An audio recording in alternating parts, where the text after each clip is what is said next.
الحمد لله waxaan rabaa inaan mahad celiyo guddoonka labada aqal guddiga doorashooyinka xildhibaanada sharafta leh ee labada aqal kuway doortay kuwa codki siiyey iyo kuwaan siinba waad mahadsantihiin walaalayaal waxaan halkan ku soo gabagaboobay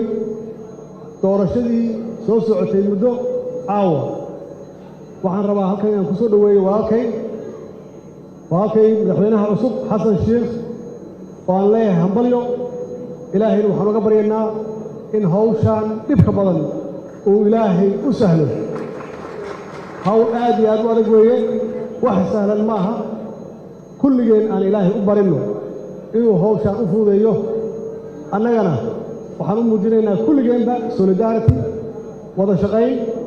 soo dhoweyn madaxweyne soo dhowow ilaahay hawshaan dhibka badan allah kuu sahlo mahadsanid